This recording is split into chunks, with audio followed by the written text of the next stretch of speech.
Welcome to One EMS, where I ask the hard questions so we all can get the answers. I'm with Tom Kamplain today of Georgia Institute of EMS and a million other things, right? Yeah, a couple. You know, throughout your career, you didn't start your career here. So one of the things I'd like to talk about everything in EMS, but definitely look for solutions and problems, but also history. So why don't you tell me where you got into becoming into EMS? Why I became EMS? Well, there's two people come to mind. Okay. John Oh, yeah. and Roy. I mean, how many times we hear that, but it's the truth, man. I mean, when I was growing up, I had the little lunchbox. I watched the show on TV, and they just made it look amazing. They made it look great. They made it look fun. And that's just what I always wanted to do. I always wanted to work on the ambulance, or rescue or something, and help people. That's always been my drive.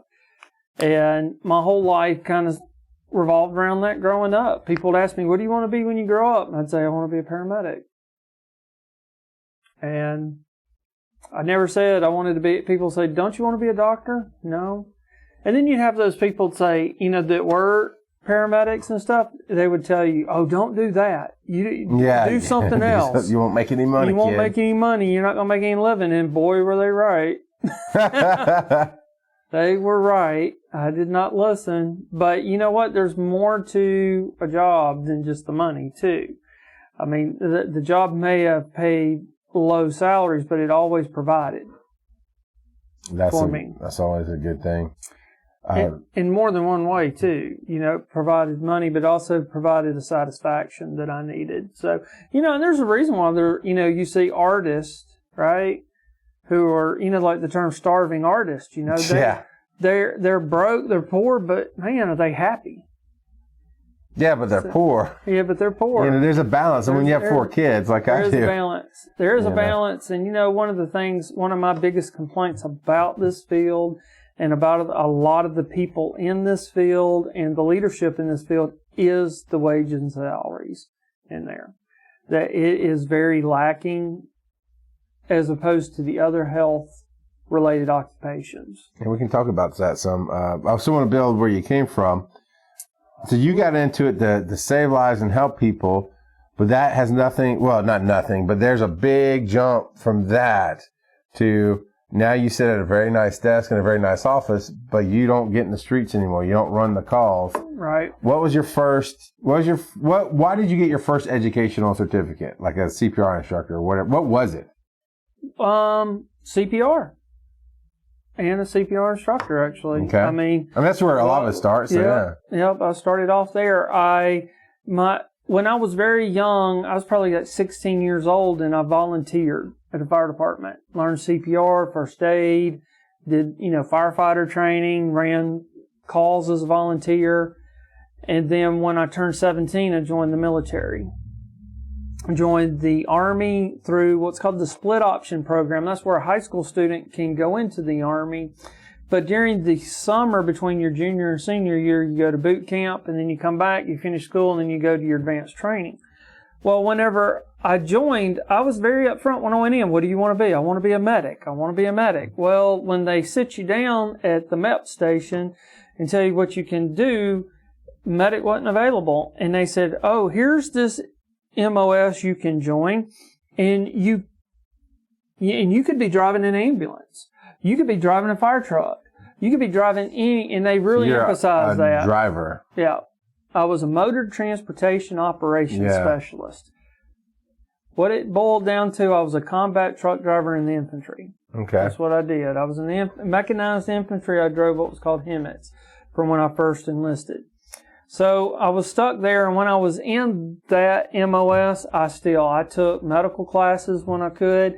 I got my CPR instructor certification, and I volunteered for the American Red Cross as a CPR instructor. And then when I had a chance to re-enlist, I re-enlisted as a medic at that time, and then I got my medic. And then I started that journey to become medic. And worked as a combat medic. Got in the civilian world, used my GI Bill and stuff to get my civilian certifications. And when I got out of the military, my first EMS job was with, basically with Caroline. If anybody remembers Caroline, that was the predecessor to well, not really predecessor, but they were there with AMR. It was Caroline or AMR, and the company that owned Caroline was Medtrans, and Medtrans purchased AMR at the time. But instead of keeping the Caroline name, they kept the AMR name because AMR was on the stock market and there was a lot of business issues. Okay. So I started down that road, and I worked in a town called Bessemer, Alabama, which was like a war zone. The military would send people to us to ride with us. They're just like they kind of do with Grady. I mean, it was a war zone. Every day there was a shooting, a stabbing, something bad, and I loved it. That's what I wanted to do. I wanted to go to work and be challenged and do those things. I don't want people to get hurt, and I never do.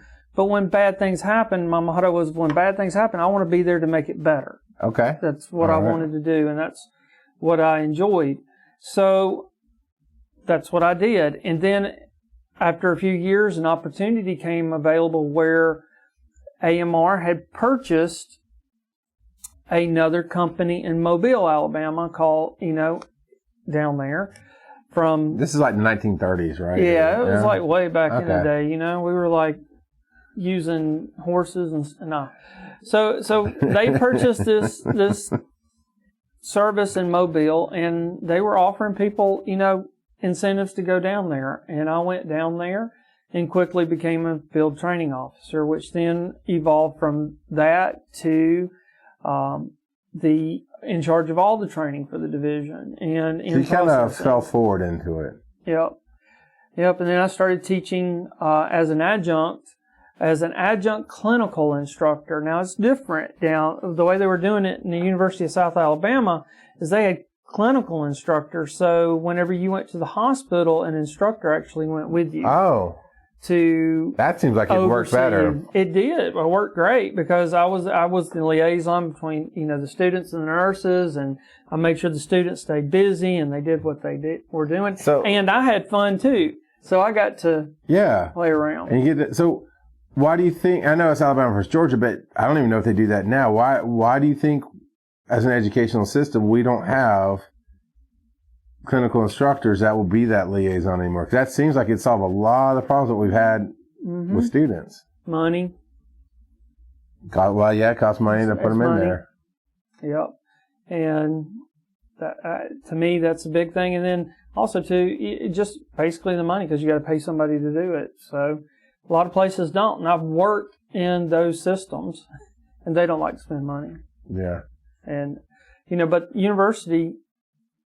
South Alabama was a bit different. They had a lot bigger budgets and a lot bigger things. So, and I don't know if they still do that today, but that was a pretty, it was a good thing. So I started doing that, and then back then it was the DOT instructor course.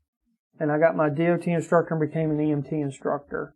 Okay. Way back then. And back before Homeland Security, when we were under DOT for everything. That was in the late 90s. So. Yeah.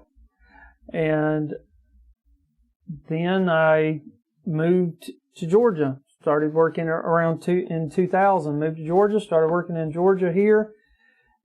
Basically starting over. I was a medic.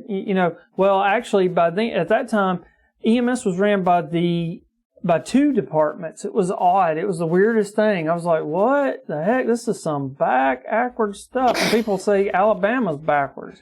You had two departments running EMS, and who was talking to? And Secretary of State, right? No, it was DHR. DHR. Yeah, Department of Human Resources. On top of that, what do they got to do with EMS? I remember Secretary would sign off on our paramedic. On the paramedic, but not below that. So for your EMT license, which Georgia called an EMT, was actually an intermediate. An intermediate 85, which I didn't know existed, to be honest with you. I didn't know there was such a thing. Because in Alabama, they were intermediate 99s, and in Alabama, an intermediate could intubate, cardiovert, do, defibrillation, read EKGs, give some medication. So they were they had that cardiac tech part put into. Pretty much. Okay. And that was just standard. So I came over here to Georgia as a nationally registered paramedic, but I couldn't get my paramedic license because I had to go through the composite board of medical examiners. Right. I remember that. And it was a 6-month process. But DHR said, we'll give you your EMT license. I'm like, EMT license? I'm like, but our EMTs are like intermediates. And then went, oh, okay. I can, so I'm thinking I can defibrillate. I can do all this stuff as an intermediate. But I learned, no, you can't. So only thing we were glorified EMTs that started IVs and gave D50 and could put in a combi tube. That's still better than the EMT today. The EMT level today. Yeah. That's what I came in as, is that intermediate 85. Yep. Yep. And I mean, it's not bad, but it's less than I would have thought that Georgia would have been more advanced than Alabama, though. Right. Well, I mean, you're talking about Alabama, and then you come to Georgia, it's supposed to be higher, and it was like going backwards. But I went through all that, finally got my paramedic license, worked here at Newton, for a while, became a field supervisor, a captain, and then also at the same time, because the pay is so horrible, even as a captain, I mean, the pay was bad. I worked a second job in the hospital as the ECC coordinator, and my job was to coordinate all the AHA courses, the ACLS, the PALS courses, and also would sneak around the hospital and call mock codes and evaluate the departments on how they responded to codes in their areas. And then I would help with new employee orientation, and then we had yearly credentialing that we would do. And also, I would work in the emergency room to make more money. Always got to do something to make money, because when you're like only making like a little over minimum wage, you got to do what you got to do. Yeah. So that's what I kept doing, and I kept doing that and did that for years. And then opportunity came to go fly on a helicopter. So at the time, though, I was also doing a SWAT medic thing too. So me and another guy named James Cox, we were like the first 2 SWAT medics here in Newton County. And this is before there was really hardly any organization to it. But there was a thing called ComToms, and Rescue Inc. at the time was doing a class, and we went and took the standard tactical medic course that they have, which is pretty advanced. It's a lot more advanced than what's, NAEMT's putting on. It was actually almost a 2-week course that you go, and they put you through really tactical situations for the entire Y'all had so much. I remember the stories when I came back from that. You had all you could talk about. Hey, we're cleared, and there's a body here. Everybody just so much. It was like going to adult Boy Scout camp. It was, man. I wish they should have gave us some paintball guns. It would have even been better. I mean, and this is before paintball was a big thing. That's true. Yeah. You know, and so we did that for a while, and I had an opportunity, and this is how at the exact same time, because I was getting just tired of being on the ambulance. You've been there. You're just sick of it, because it's like the day in, you're not making any money. The only way you make more money is to work more, and the more you work, the more taxes they take out. It's just was always something. So I actually applied for the city of Covington as a police officer because I was working SWAT, and I was really working with them, which would have gave me a pay raise. Man, not that the officers don't deserve it, but just that kind of shift, getting a pay raise, leave the field, that's been a major problem for a long time. Yeah, exactly. And then at the same time, I think I applied for the helicopter for Emory flight and for Covington PD the same day. Went through the process. So I went through the entire process with the city of Covington, all their physical agility. And back then, I was in the Guard. I was in tip-top shape. I was in the National Guard as well. So I did, went through that. And one morning I woke up and Emory Flight called me and they offered me a job. And they offered me a job making good money, a lot better money I've ever made in EMS. It was like $21 an hour. I was like, on 2448s or? No, 2472s. Okay. So little, it was more money, but less hours. But, I was like, man, I actually can get some time off, Yeah. and still make. So to me, it was a thing, and I accepted it. About 4 hours later, guess who called me? Covington PD. Covington PD to offer me a job. So I turned that down and stayed with Emory Flight. Worked with Emory Flight for a while and did that, loved it at first, but then it just started getting mundane. It did. There's, the flight thing is awesome, but there's also bad sides to it. But I loved it for a while. But part of that too, and I was always helping teach. Always, teach ACLS. I always liked teaching, but whenever I was on the helicopter, they really put a lot more emphasis on teaching. Like when you were off, we were teaching continuing education classes, or we were, teaching ACLS here, going to the hospital to help teach there, or going to a tech school to help their classes, just part of the community outreach. And I was like, I really like that part.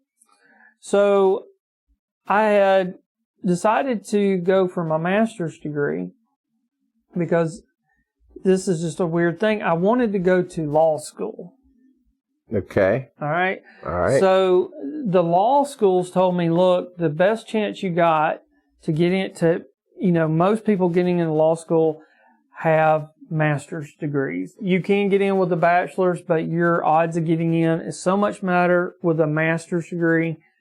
They recommended me to get a master's degree. Do you ever read the funny Sunday comics? Mm-hmm.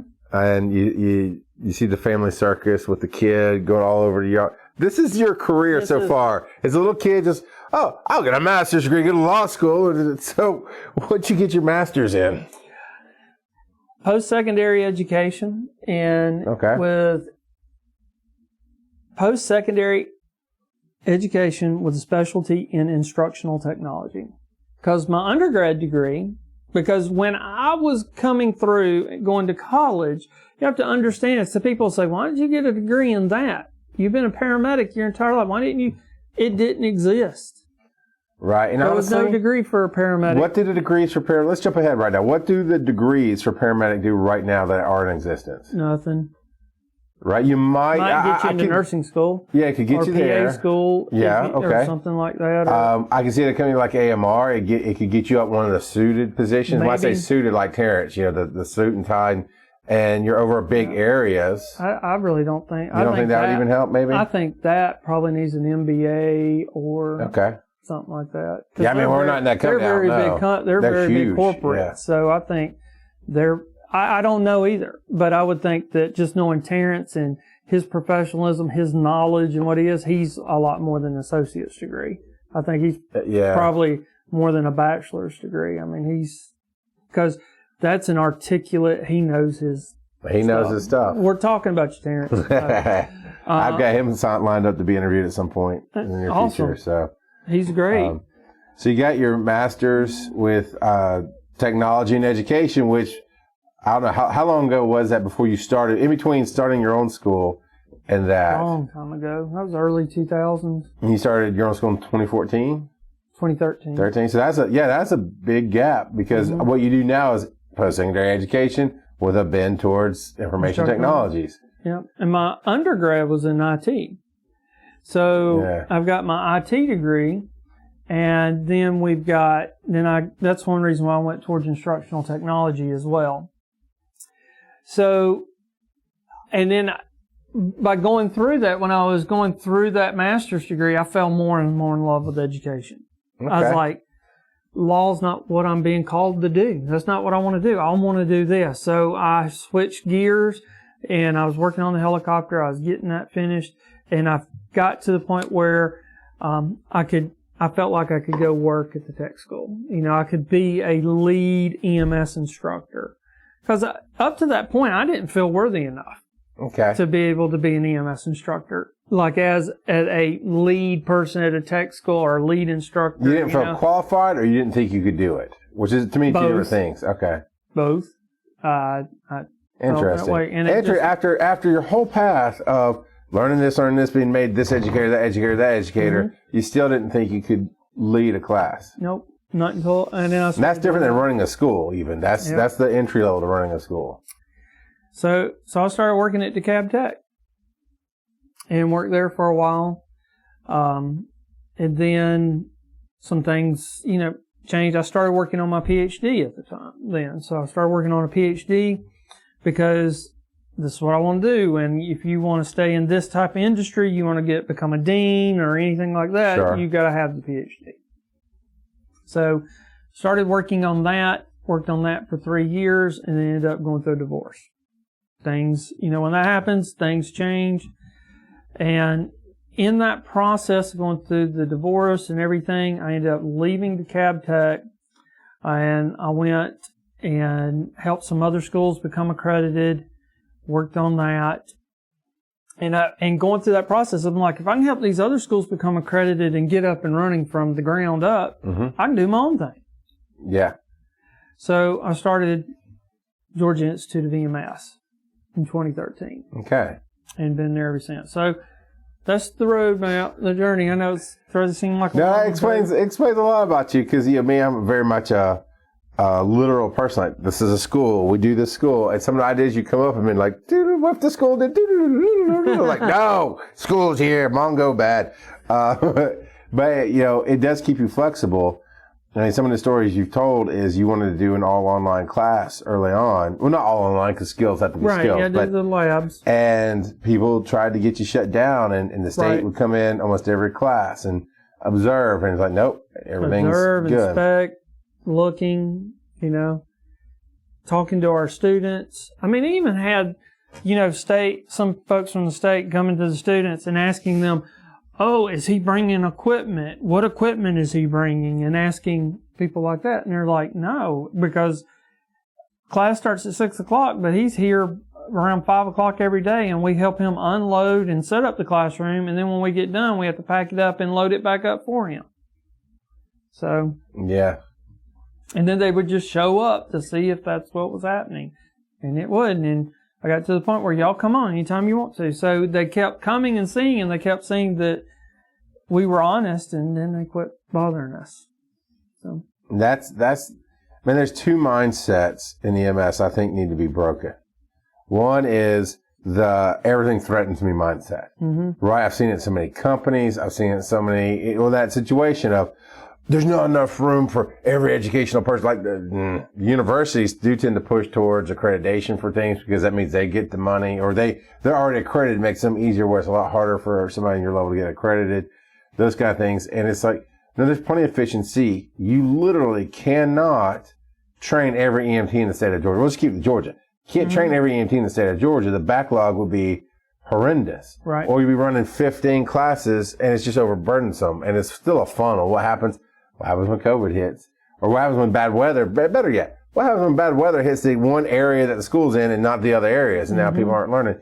And so it's that fear mentality of everything threatens us that I've seen over the years start to kind of fall off and break some. And I've been fortunate to talk to other EMS owners, small ambulance companies, and people who run small ambulance companies, and they see the same thing. It's like, we give each other patience, from my company to theirs. And vice versa. It's like, hey, we can't take this. I've gotten to know you. You do a job that I would do, as opposed to just leaving them out to anybody to pick up. Would you like to take them? And we work that way. And that makes life so much easier. Then the other one, you talking about the pay rates. It's, why is every EMS company out there, it feels like, trying to get the bottom dollar medicine done? The cheapest, I don't like Walmart, but no offense to the people like Walmart. The Walmart of EMS. Why are we trying to get it for 88 cents when it's really worth $5? Right. Well, number one, and this is just Tom's take on it, is that the people, we got to start educating the people more on. You mean the what public? The public. Okay. On what it costs to do this and what it is that we do, and what it would be like if we did not exist. I'm not saying that we don't need to not exist. Right. They need to know that how important we are. lots of people don't understand. They don't even know the concept. I didn't know it until I taught here for a while. Know the concept that EMS is not essential. And when I talk to somebody about that, what does it mean? It's like, well, it's essential for you to be, if you're in a town or a city, that they have to provide protection, which is police, and some form of fire service. It can be volunteer, which gets you the worst insurance rates for your homes. But, the better fire department, that affects your insurance rates. They don't even know that half the time. Right. They do not have to have an ambulance. Like, what do you mean? I need to dial 911. And then it's not essential. And the governments don't pay for it.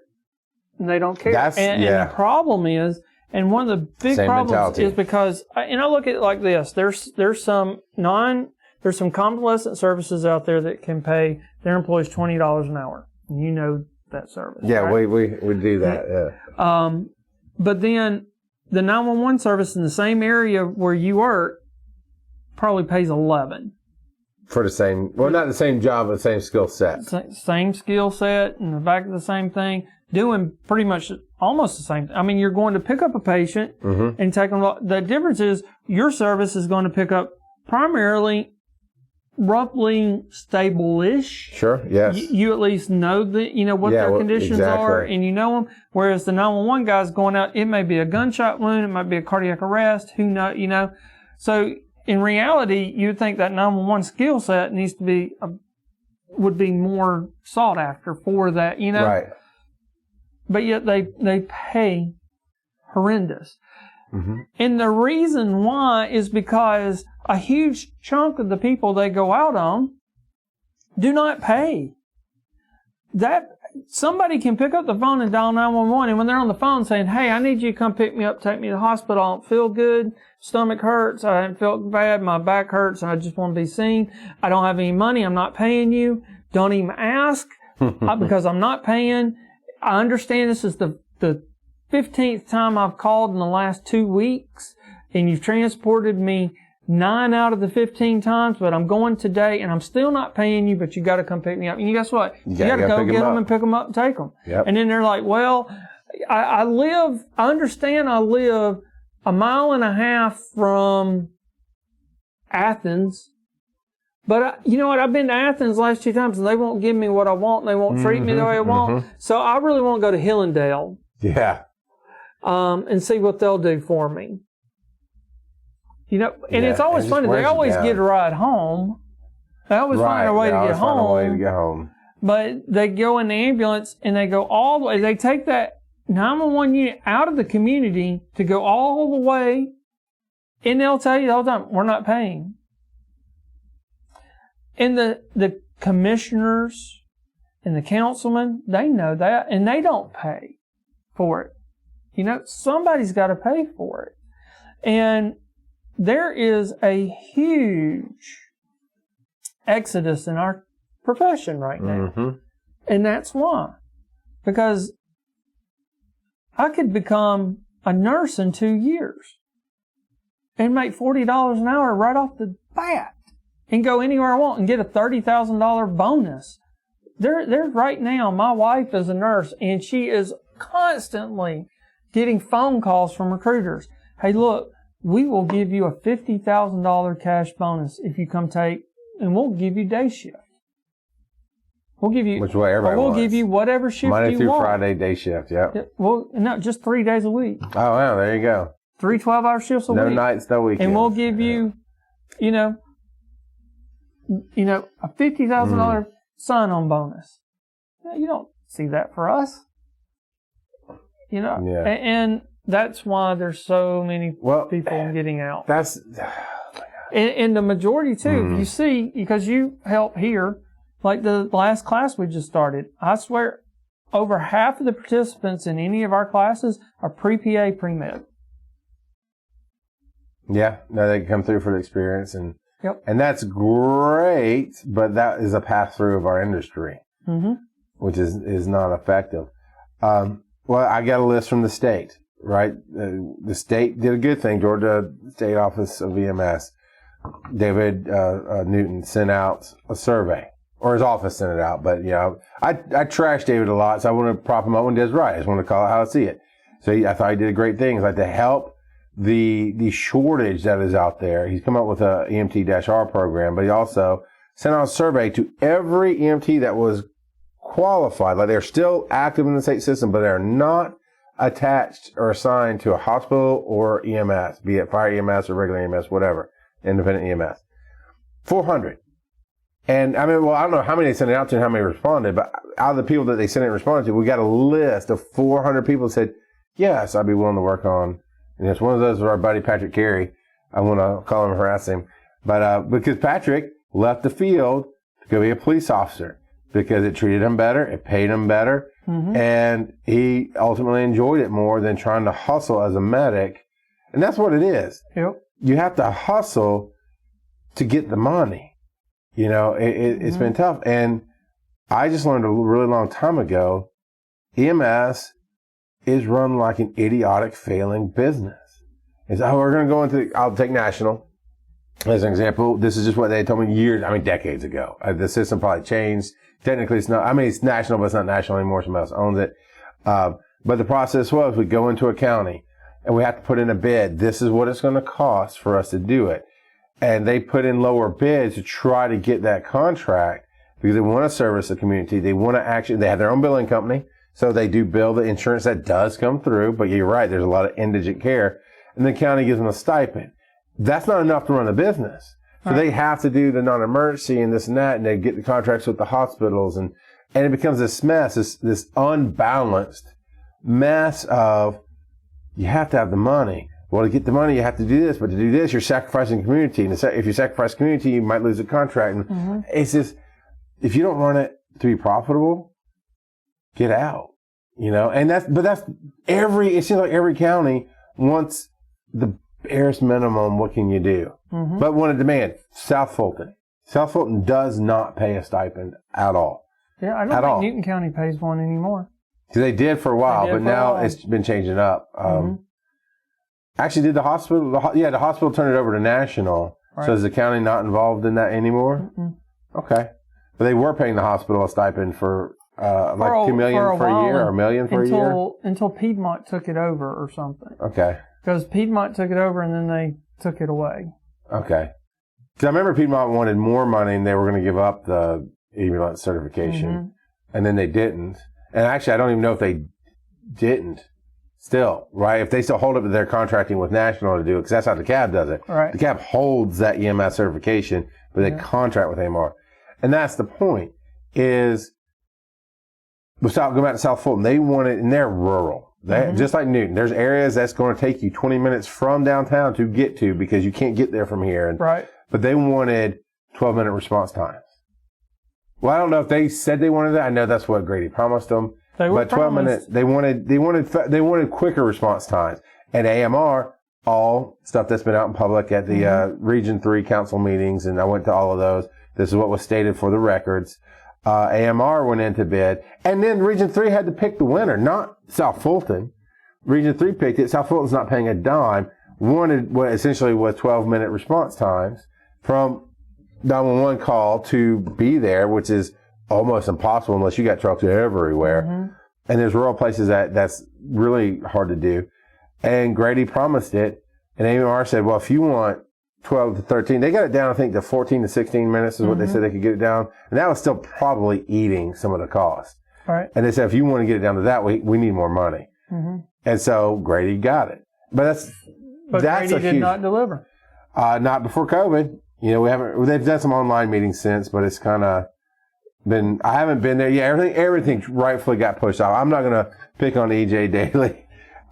It's not her fault. No. And it's not even David Newton's fault. I mean, they have a very limited staff. And when the world went topsy-turvy, the Office of EMS was right hand in hand with DPH, and everybody had to figure things out. So it was, but no. The priorities changed. They had to do that. Yeah. But the last meeting before COVID was November of 2019. And I was there. And Grady got up and said, oh, we've gotten, like, legit, they said we've gotten 1 or 2 12-minute response times, but on average, it's still 14 to 16 minutes. What AMR was. Right. And I didn't know my place in the meetings. This is where I have to give some clarification, because I want to stand up as a civilian and go, are we not going to call this out? They literally got the contracts. They promised 12. It's been 18 months, and they haven't done it yet. can we strike that crap from the clauses then? You can't promise this crap. Mm-hmm. Or if you don't, you get penalized, because that's a business contract, right? If you don't deliver on time, right, the milestones, there's ways to bump the milestone back if both parties agree, or you'll get bonuses if you make it at this time, or you'll get penalties if you go so far beyond. Right. Why are we not running EMS? Because it's too much like church. But it's a ministry. Ministries do not put food on your table. If you're not paying your preacher enough and he's got to get a second job, shame on you. If you're not paying your medic enough and they got to get a second job, shame on you. You cannot feed a family on $10 an hour and working 12-hour shifts. Yeah, well, it's not only that, it's the 24-hour myth, too. Yeah. You know, my thing, too, I guess one of the platforms that you'll always hear me study, and I'm going for, because I work 24-hour shifts for majority of my career. Yeah, me too. Were they really 24-hour shifts, Charles? Or you mean, do we run the constant 24? Did we really work 24-hour shifts? No, we slept a little bit. We got to eat some. No, we worked 48-hour shifts. Oh, okay, that's where you go. I thought you were saying what people were picking on us for. No, yeah, I worked a lot of doubles. We had to, especially during that pay period where you lose an entire 24 hours. Mm-hmm. You know? On your paycheck, On your paycheck. But these services say, oh, yeah, I know you're only making like $10 an hour, but look at all the overtime you're getting. Oh, man, shut up about that, yeah. Look at all the overtime you get. That I don't get, because it gets taxed at a higher rate once you go past so much. Time off and time with your family is important too. Yeah. You gotta have that. You gotta have a balance. And for so long in my life, I worked so much. I mean, it was like my kids grew up in the blink of an eye. Mm-hmm. And they would go on vacations, and I couldn't because I had to work. I had to keep working. I couldn't even afford to take PTO time off, because the PTO is when you take your vacation time is non-overtime eligible. Yeah. So if you it's flat time. It's flat time, so you don't get any overtime. Yeah, so even if you cover all the same shifts, it is not the same pay because it's PTO. I learned that one of my first jobs I got as an EMT, $5.50 an hour. The minimum wage was $5.25 at the time. Mm-hmm. Made $5.50 an hour to go work 911 in Athens. And, you know, everybody's talking about overtime and this and that and the other. And the math on that is basically $8 an hour. And I can't remember his name. It's somebody who looked out for me, but he sat me down one day because I was young. I needed more guidance. But in the realm of trying to make money, he's like, no, you got to calm down. It's like, why are you going to kill yourself for $8 an hour? What does that add up to? Mm-hmm. You know, he made me do the math on it. And he said at that time it's easier or better sometimes for you to get a second job outside the field at a Walmart or McDonald's or somewhere where you're going to make minimum wage. But it's easier. You know what you get when you walk in, right? Mm-hmm. You know your schedule. There's no, okay, you had a late call or somebody's late to relieve mm-hmm. you. There's no, hey, we're short today. Some places have mandatory. I never worked for a mandatory overtime place, but some places have mandatory overtime where you're staying, period. You don't have it'd be a little triggering here. You don't have the dead babies and the wailing mm-hmm. families. And you got Walmart mm-hmm. where I can put crap on the shelf and somebody can get mad and I go, you're not dying. I'm good. I don't have any reason to get mad and fight you back because this really is a toy, not life or death, man. Right. You know, I worked Walmart toy department at Christmas when Tickle Me Elmo came out. It was a nightmare. But my answer, and I want to hear your answer, how do we fix pay rates if companies don't look at it as we're here to make a profit? If we want good people to help us make a profit, we have to get good people. We have to pay them good money. Mm-hmm. You know, that's what we turn around at Trinity and Life Care. We got to fix there needs to be some laws in place. Okay.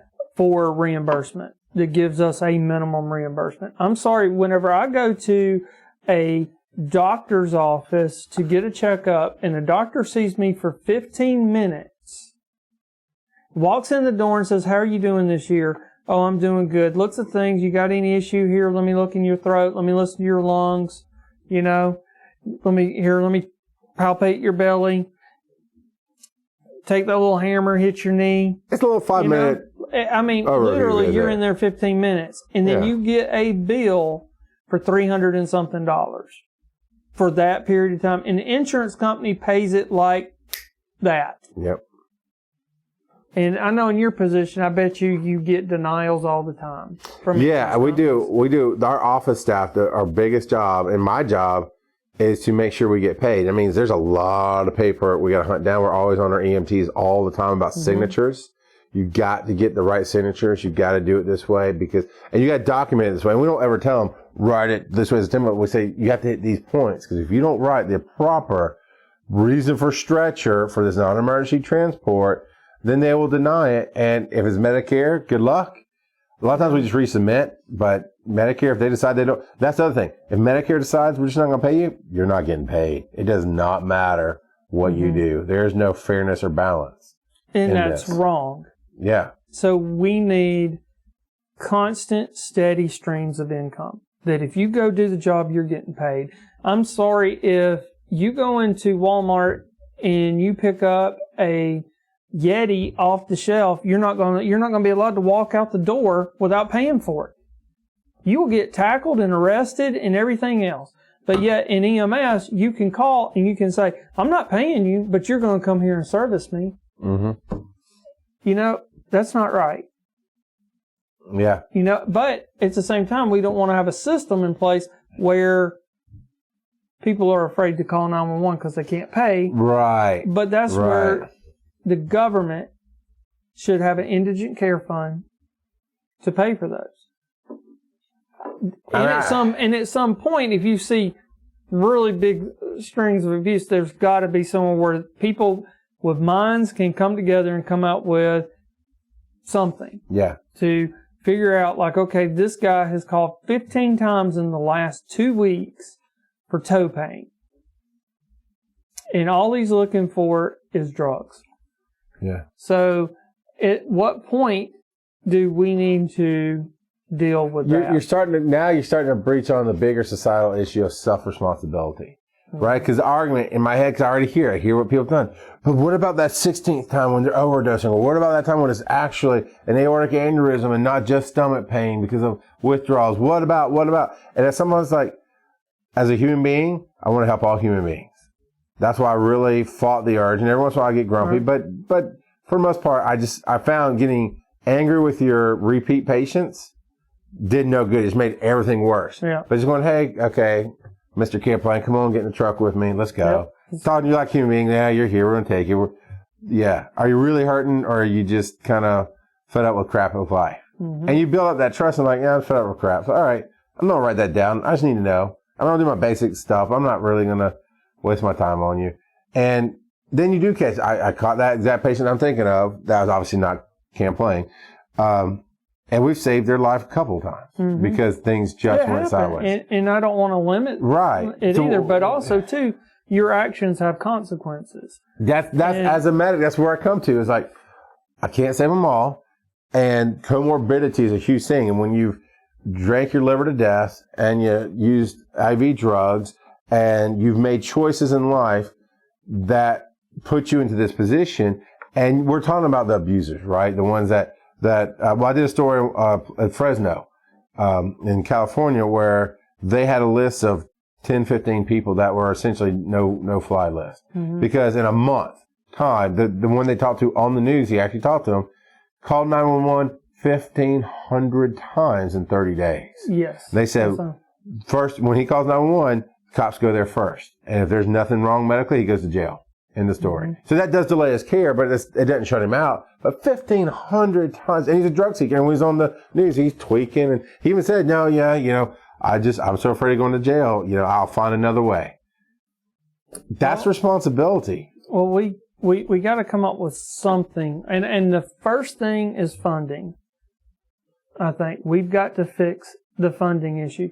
For so long, and I've heard it throughout the years, oh, we got to get better educated. We need higher education standard. And I'm an educator. Trust me, I am in a position where all this higher stuff means I could make more money. Yeah. It means that more opportunity for me to expand my business.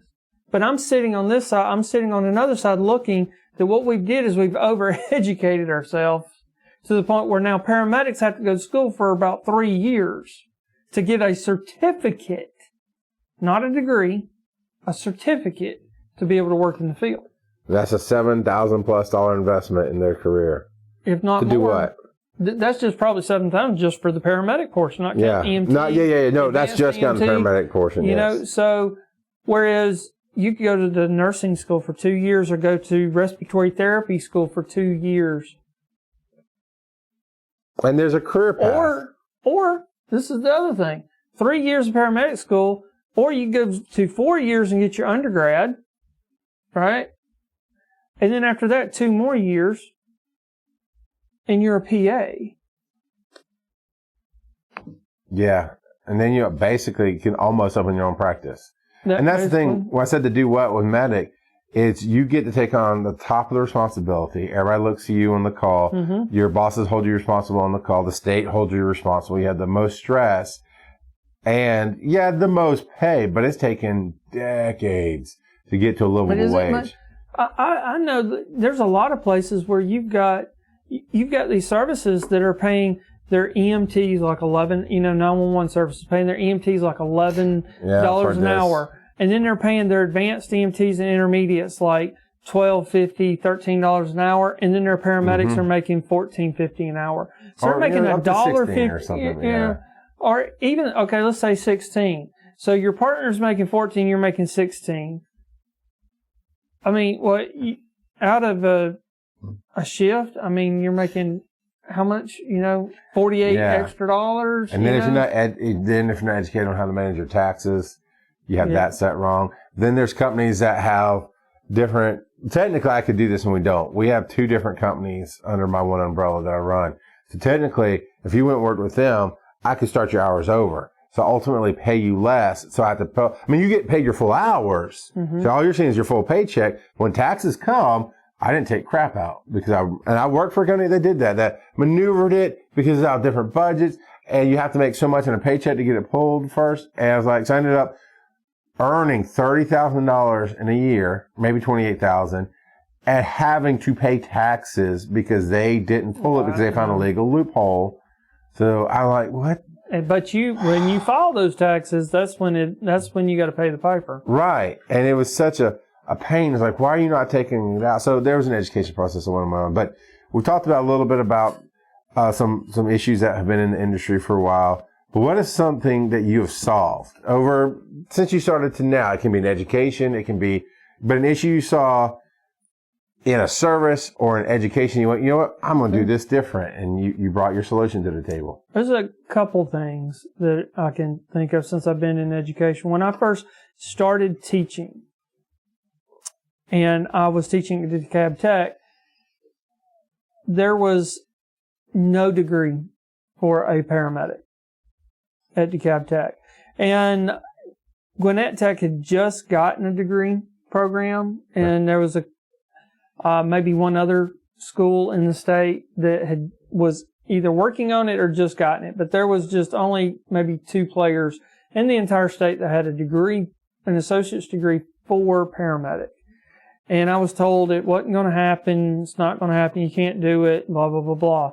Well, I sat down and started the process. And then everybody kept telling me, oh, it's going to be years before it happens. This process, it's got to go to this committee and that committee and this and that. And I pushed it through, and 6 months later we had an associate's degree, 2 tracks at DeKalb Tech, because it was DeKalb Tech at the time. You had what I had was a management track for EMS. Like if you wanted to be in EMS, the electives that was in there, because they had some business classes, you could take these business classes and then all the paramedic stuff, and you could get a degree. Or you could do a pre-med like track or a higher med, for a pathway. Sure. So the other one was you would take more anatomy classes, more classes that would transfer into like pre-med, pre-PA, or pre-nursing. So you go that way. And I got that established there. The other thing that I feel like that I've done is that whenever I started Georgia Institute of EMS, there was hardly anybody doing anything online, especially like we are now. And I think I've pushed that. And let me tell you, I got a lot of pushback when I started it. They kept coming and looking. We use a lot of technology. We've implemented a lot of technology, and I think we've elevated a little bit the online delivery of EMS education. Yeah. It's that barrier to entry, right? I was sitting there one night, this is years ago, and watching one of my streaming services that did commercials, had the free version or the low tier version, whatever. And it was a local commercial for felt like some fly-by-night. It felt like an 80s commercial, like, come now to this technological institute. But it's somewhere in Conyers that I'd never heard of. And I remember messaging you about it. It's like, their big thing, in 6 weeks, you could be in the medical field. And it's medical assistant, right? Which lets you wipe butts in a nursing home. It really doesn't give you a whole lot, but they don't tell you that. They just sell this dream. And for it's like $1,000 or $600 or let's call it $600. $600 in 6 weeks, you're now going to, and you cheap people up and spit them out. But you have to still commit that 6 weeks to go. Right. Well, if somebody truly, I'm thinking of a great volunteer in Morgan County, Joe, can't remember Joe's last name, but he was a volunteer and he worked outside the field as a day job. And I don't know if he still works outside the field as a day job. I've followed up on him some. He went to EMT school. He ended up being a fire chief out there, and he's done some other great work. And that was his thing was, I want to get EMT so I can help my community more, but it's very, very difficult because I have a really good day job that I love, and it's doing what I need to do, not just for the world, but for my household and paying the bills. And he ended up national put on a special class, and it lined up that he could go. And he took all that extra effort and got EMT.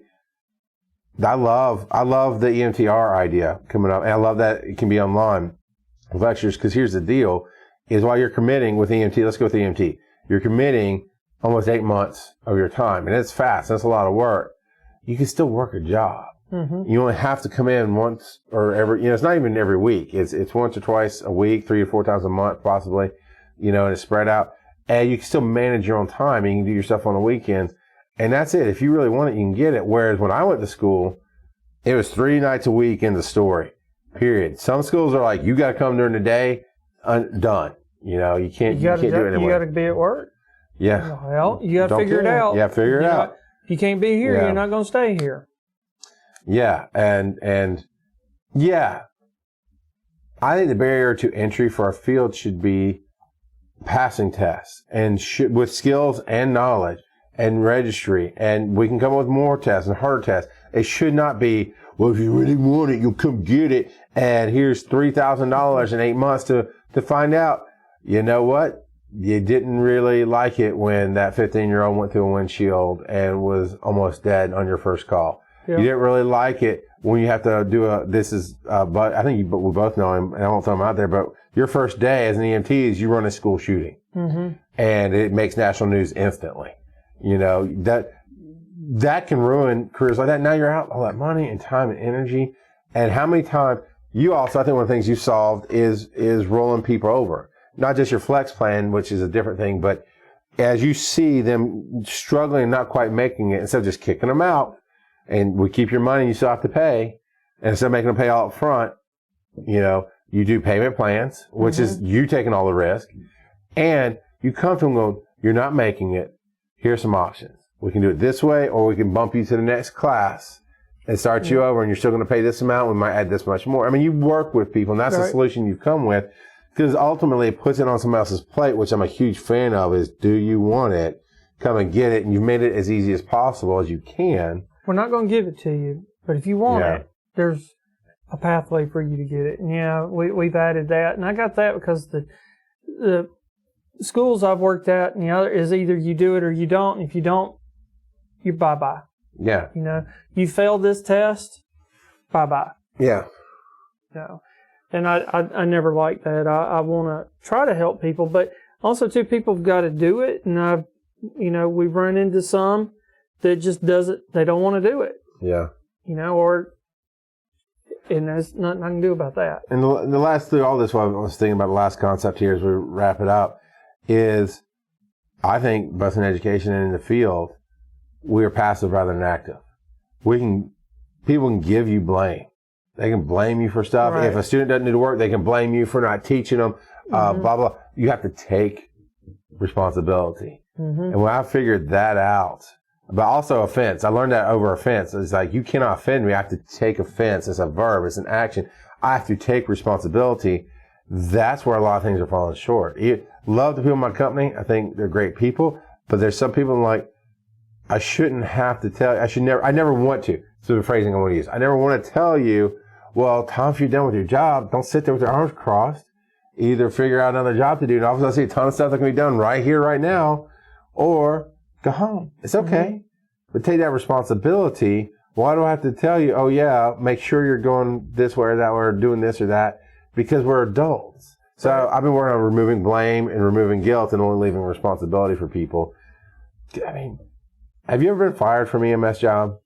No. Okay, I have. No, I've not been fired. I've not been fired. They accepted my resignation immediately. There was a difference.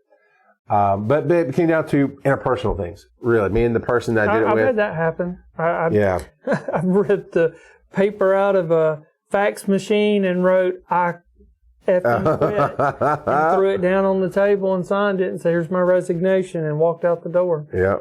Because it comes down to, I know I'm oversimplifying, and it's not this easy, but I found success if we try, is if we stop going, you owe me something, Tom. You owe me, well, you gave me a job. You owe me these hours. You owe me this. You owe me that. And Tom, you're going, I pay you minimum wage, but you owe me all this stuff. And go, no, I take responsibility. I'm paying you this. Here's a job we agreed on. As long as you do, and that's what I tell everybody that works for me. You agree to this schedule when you're full time. As long as you do that, I do not have an expectation that you're going to take extra hours. Will I be disappointed if I have to get on a truck? Yes, I will, because you could have earned more money. But the expectation is I'm paying you this wage and you're going to work these days. And on those days, I expect this level of service. Not standard service, not below standard, but well above standard, because I pay well above the standard rates. And that's why. If we take more responsibility, think about some of the bad conversations you had that you wish had gone better. If you just look back and went, if I just taken responsibility and just said, these are the facts. Here's what I did wrong. Here's what you did wrong. Do you agree? Maybe it could have worked out. Maybe you wouldn't have slammed the fact sheet down on the table. Right. You know, I won't throw it out there, but I've actually seen you do that. I've seen you have a conversation with a buddy of ours that was here, and it did not go the way you ever wanted it to. And you both came back to the table and fixed it. We let our emotions get in our way. But what we teach paramedics, you got to throw the emotions out. You got to get in there and do the job. It's the medicine. Yep. So, we could always talk about a whole lot of other stuff going on. But give a little plug for what you do, your school and all that. Well, we provide EMS initial education for EMS people wanting to get into the EMS profession who might need a little bit more flexibility than what you could get at your traditional school. We offer an online hybrid approach. Basically, on average, you would come in here about one night a week. There are some weeks where you don't come in here, but there are some stints where it's like you come in 4 or 5 nights, 4 or 5 weeks in a row for that one night to do your labs, and everything else is pretty much done online. You do have due dates for the most part. You got to get everything done. That's the traditional program. We have a flex program where you have a flex coach, and we'll sit down with you and we will help you customize the program. But you still got to make progress, do the work, and get stuff done. And we do that for EMT and advanced EMT. And with the advent here coming up soon with the EMTR program, we will be adding that as well. So, and the EMTR is, we will see. It's being built. So I think it's going to be a good thing. I know there's a lot of controversy out there about it right now, but it's here to stay. So awesome. So we're going to have more conversations in all these series, because coming together and talking is how you solve problems. Because at the end of the day, One EMS. at the end of the day, we are One EMS. That was so good.